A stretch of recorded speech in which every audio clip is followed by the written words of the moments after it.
উঠিয়ে নিয়ে যায় চোখ বেঁধে হাত বেঁধে। আমার নিজেকে নিজের চোখ বাঁধতে হতো আগে। 2015 সালের 10 মার্চ রাজধানীর উত্তরার বাসা থেকে উঠিয়ে নিয়ে যাওয়া হয় তিনবারের সাবেক সংসদ সদস্য, সাবেক প্রতিমন্ত্রী সালাউদ্দিন আহমেদকে। নিখোঁজের ঠিক 62 দিন পর ভারতের মেঘালয়ের শিলংয়ে তাকে তার খোঁজ মেলে। এরপর থেকে বহুবার দেশে ফিরতে চেয়েছেন, আইনি লড়াই চালিয়ে গেছেন, কিন্তু বারে বারে ব্যর্থ হয়েছেন। 5 আগস্ট শেখ হাসিনা সরকারের অপমানজনক পতনের পর 11ই আগস্ট দেশে ফিরেছেন বিএনপির স্থায়ী কমিটির সদস্য সালাউদ্দিন আহমেদ। তার সাথে কি হয়েছিল, কেনই বা তাকে দীর্ঘ 9 বছরের নির্বাসিত জীবন কাটাতে হলো, জানবো তার আত্মকথা। আমাদের সাথে আছেন বিএনপির জাতীয় স্থায়ী কমিটির সদস্য সালাউদ্দিন আহমেদ। আপনাকে স্বাগত জানাচ্ছি আমাদের এই বিশেষ আয়োজনে।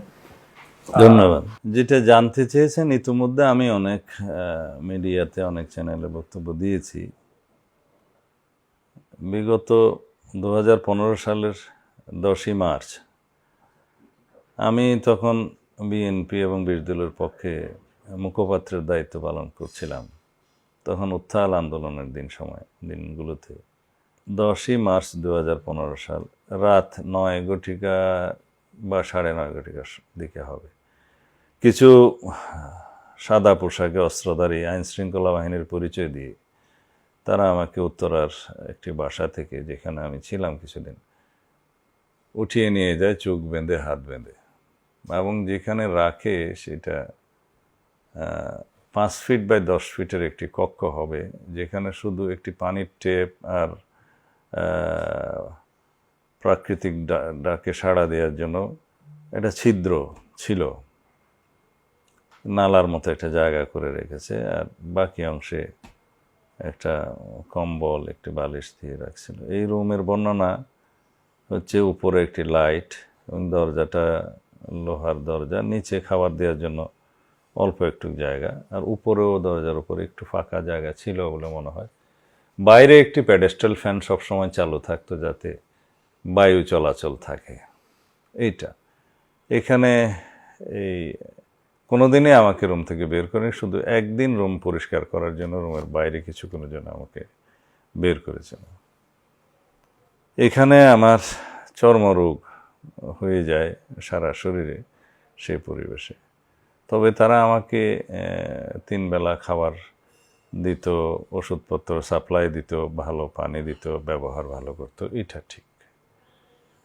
এবং মাঝে মধ্যে তারা কথা বলতে আসতেন, তখন আমার নিজেকে নিজের চোখ বাঁধতে হতো আগে, তারপরে তারা এসে আবার আরেকবার বাঁধত।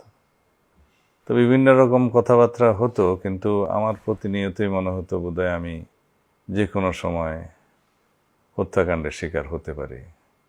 প্রতি মুহূর্তে মৃত্যুর প্রহর গোনার মতো সময়টা গেছে। প্রায় 61 দিন পরে তারা আমাকে যেভাবে নিয়ে যায় একটা গাড়িতে পরিবহন করে, ওই হাত বাঁধা চোখ বেঁধে 6-7 ঘন্টার জার্নি হবে বলে মনে হয়। তো যেখানে নিয়ে যায় ওটা বর্ডার এলাকা হতে পারে, ওখানে অনেকক্ষণ অপেক্ষা করে, গাড়ির মধ্যেই রাখে আমাকে। মধ্যরাতের দিকে তারা আমাকে শুধু পায়ে হাঁটিয়ে আর কিছু দূর গাড়িতে করে ওই পারে নিয়ে যায়।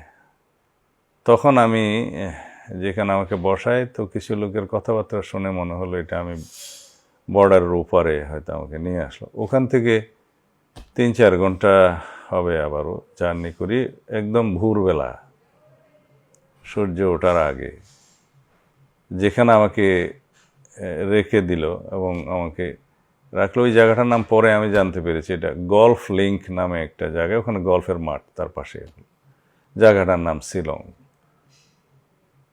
তো ওখানে আমাকে রেখে বললো যে ইউ আর ফ্রি নাও। তা আমি পরে চোখ টুক খুলে দেখলাম একটা গাড়ি আমার সামনে দিয়ে চলে গেল, তাদের গাড়িটা, ওটা একটা সাদা জিপের মতো হলো। তারপরে এখানে প্রাতঃভ্রমণকারী কিছু লোকজনকে আমি অনুরোধ করলাম যে আমার এই অবস্থা, আপনারা একটু পুলিশকে খবর দেন। তারা ভ্রাম্যমাণ পুলিশকে খবর দিল, পুলিশ এসে আমাকে নিয়ে গেল। প্রাথমিকভাবে একটা হাসপাতালে আমাকে চেক আপ করিয়ে আবার থানায় নিয়ে গেল। 1400-রও বেশি শাখা উপশাখায় দেশের বৃহত্তম ব্যাংক IFIC।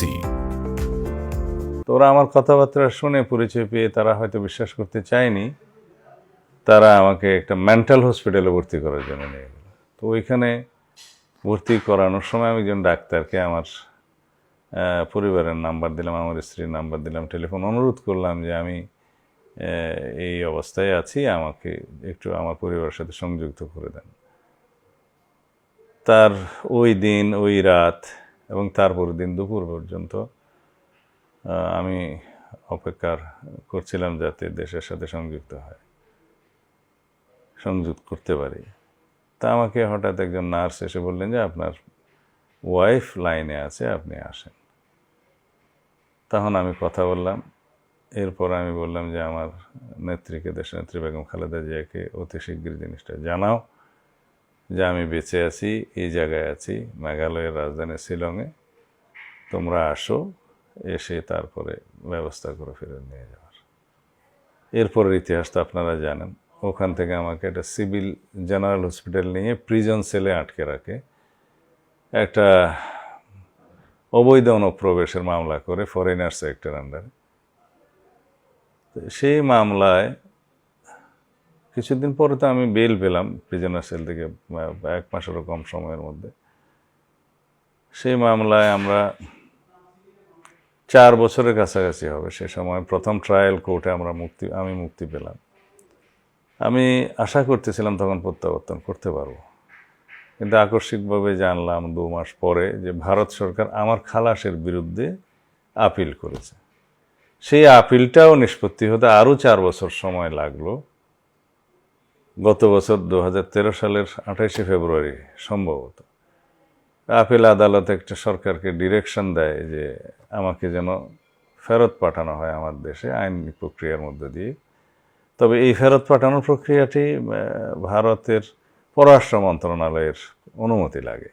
সেজন্য মেঘালয় সরকার সে চিঠি লেখে ভারতের পররাষ্ট্র মন্ত্রণালয়ে আমাকে ডিপোর্টেশন করার জন্য, কিন্তু 1 বছর যাবৎ তারা এটার কোনো জবাব দেয়নি। পরে এখানে রাজনৈতিক পট পরিবর্তনের পর, ফেসিবাদের পতনের পর আমরা আবার তাদের কাছে পার্সু করি যে আমাকে এখন যেতে দেন। তো তারা তাদের অফিসিয়াল প্রসেসগুলো কয়েকদিনের মধ্যে শেষ করে আমাকে প্রত্যাবর্তন করায়।